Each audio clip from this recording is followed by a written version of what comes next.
Hey guys, welcome back to Liberty TV.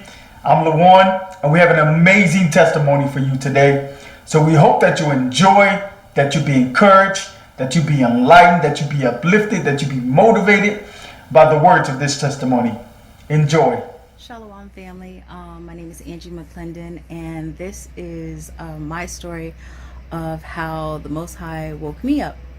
So it was about 4.5 years ago, and I was really big into Christianity. Um, I tried to, study as much as I could, and it was a point in my life where I was reading a lot of books about, the rapture and end times prophecy. I was really big into end times prophecy things. So I was reading like fiction books about different end times prophecy.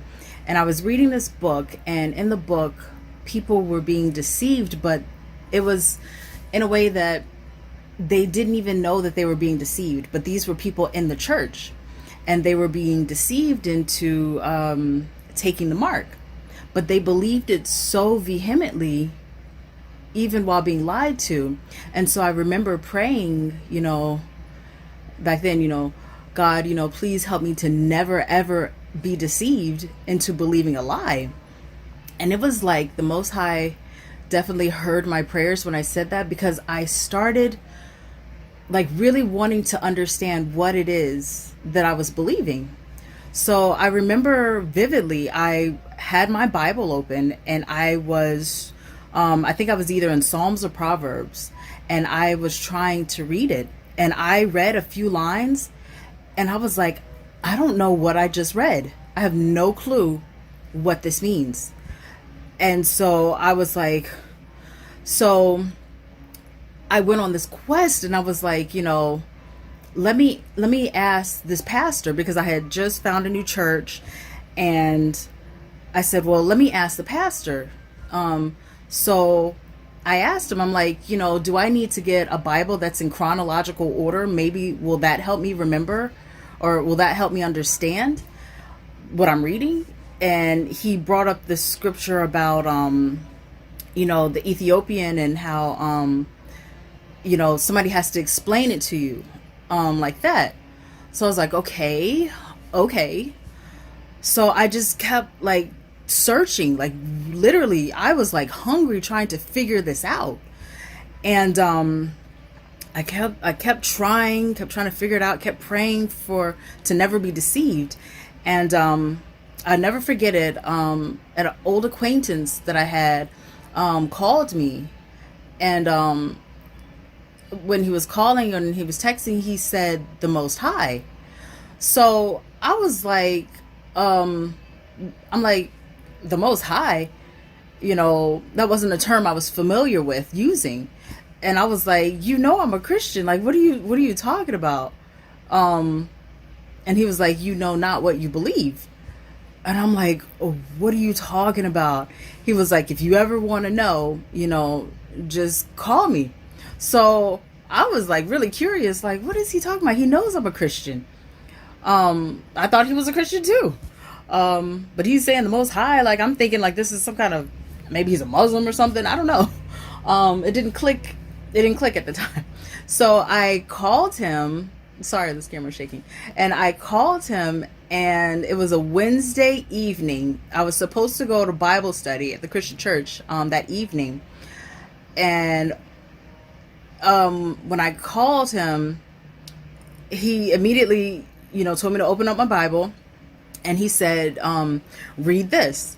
So I read it, and he was like, read it again.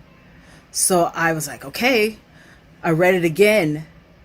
It was like a light bulb turned on, literally, no joking. I was like, oh my gosh, it says that. It says that. And I was like, wow. So then he was like, go to another passage, read this. So it happened again. The first time I read it, I didn't understand. And then he was like, read it again. So I read it again. And again, it was like the light bulb, the light came on. And so that we did that for like maybe an hour. And I was like, I remember it just as crystal clear as day, like it was yesterday, and I was like, but I was taught this. This is what I've been taught in Christianity, and I remember getting off of that phone call thinking, oh my gosh, they're going in the wrong direction. All these Christians, think this, but they're in the wrong direction. Oh my goodness. And it was like, the best way I can describe it is like having the light turned on when you didn't even know you were sitting in the dark. That's literally the best way I can describe how it felt for me. And it was like the Bible, which I had read frontwards and backwards in Christianity with no understanding. It was like a whole new book. But now this book was like a treasure map. And there were so many gold pieces all in it. And it was just, I never knew. I'd been in Christianity for about, 35 years, my whole life in Christianity. And I had no clue that what I was experiencing and learning had been right there in front of me the whole time. And it literally is the Most High taking off the blinders, opening up your eyes, opening up your ears to see, to understand. And you never forget that moment. You never ever forget that moment when the Most High turns the light on and gives you understanding. And it was crazy. So me and this friend, we would be on the phone every day, hours, with him just showing me different things, and the Ruach just leading and just showing me all sorts of things. But it wasn't easy. It wasn't easy because as soon as that started happening, that day, that week, the enemy was attacking me heavy. I mean, it felt like panic attacks. It felt like demonic activity was trying to go on. Back then I was big into, I'm from New Orleans, so I was big into Mardi Gras. So I had masks and voodoo beads and all this stuff in my apartment that I had. And it was just like, if I could see in the spiritual realm, like angels and demons just clashing right over my head.